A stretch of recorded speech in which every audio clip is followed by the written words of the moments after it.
जो कुछ परमेश्वर के दिल में है उसको नीचे उतारने का एक तरीका है। आमीन। और इसीलिए आप चर्च में आए हैं कि उस तरीके को आप सीख सकें। हम चर्च में इसलिए नहीं आए कि हम क्रिश्चियन हैं और हमें एक आज्ञा मिली है कि संडे के संडे चर्च जाना है, तो इसीलिए हम चर्च में आए हैं। ये बैठा हुआ क्यों माइक? अपने गले के हिसाब से नहीं, मेरी पर्सनैलिटी के हिसाब से सेट कर इसको। ये लोग सुधरते नहीं। हालेलुया। जिस चीज को बोलना है ना वो चीज परफेक्ट होनी चाहिए। हाँ, बहुत कम लोगों को अकल है ये वाली। तैयार हो लेने के लिए? वो स्पिरिचुअल ग्रेस कैच करो right now in Jesus name. आमीन। अब परमेश्वर के दिल में क्या है? वो कहता तुझे घटी नहीं होगी, मेरे मार खाने से तू चंगा हो चुका है।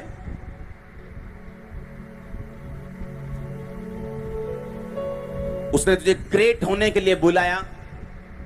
उसने कहा क्या तुम नहीं जानते कि मैंने जगत के निर्बलों को, तुच्छों को, गरीबों को, बीमारों को चुन लिया कि जो अपने आप को कुछ समझते हैं उनको शर्मिंदा करें।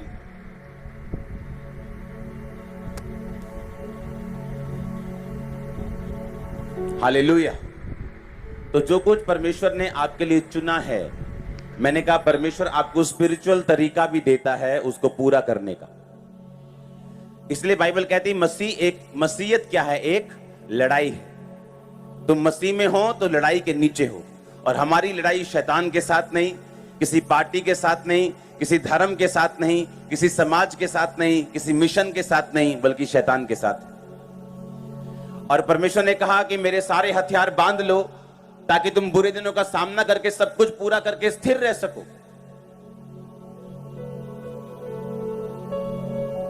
हालेलुया। अब परमेश्वर आपको हथियार भी देता है, वो आपको तरीका भी देता है इसको समझने का।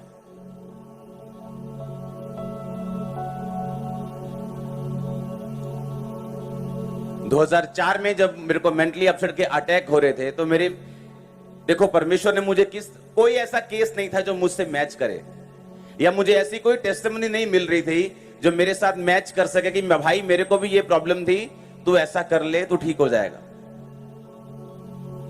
एक भी नहीं। और मेरी प्रॉब्लम क्या थी कि शैतान एक क्वेश्चन लेके आता था और मेरे दिल में डालता था, और उसके बाद मैं उस पर बहस करता था दिल में ही। और इस वजह से मेरा डिप्रेशन बढ़ता जा रहा था, क्योंकि हर वक्त मैं अंदर सोचता रहता था और शैतान की बातों का जवाब अंदर मन में देता था। जबकि बाइबल कहती है शैतान जब आपके दिमाग में कोई क्वेश्चन डाले उसका जवाब दिल में नहीं मुंह पे होना चाहिए। और यह बात समझने में मुझे टाइम लगा।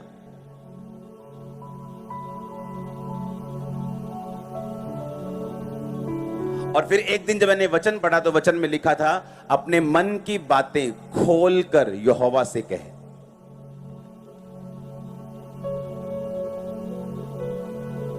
और यह मेरे लिए एक दवाई थी। सुनो, अपनी मन की बातें खोलकर किससे कहे? कि अपने मन में उधड़बीन लगा रहे। तो पवित्र आत्मा ने मुझे समझाया कि आज के बाद जब भी शैतान तेरे पास आए तो मन में उसके साथ कभी भी बहस नहीं करनी, उसे बोलकर बताना है।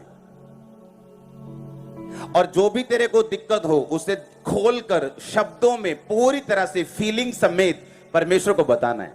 वो दिन था और आज दिन है, कोई डिप्रेशन नहीं। लेकिन इसे सीखने में मुझे शायद कितनी बार 40 रोजे लगे होंगे, कितनी प्रेयर लगी होगी, कितना मैंने रोया होगा, कितना सीखा होगा, कितना इंटरनेट पे ढूंढा होगा। परमेश्वर ने वो जेन्युइननेस देखी, परमेश्वर ने वो हार्ट देखा कि ये छूटना चाहता है और मेहनत कर रहा है, और परमेश्वर ने छुटकारा किया। आप समझ रहे कि नहीं? तो परमेश्वर आपको आत्मिक हथियार भी देगा कि आप लोग उस सिचुएशन से छूट सकें जो आपको तंग कर रही, या जहां आप जाना चाहते हैं और परमेश्वर आपको लेके जाना चाहता है। वो आपको आत्मिक तरीके देगा जो चर्च में आप सीखते हैं।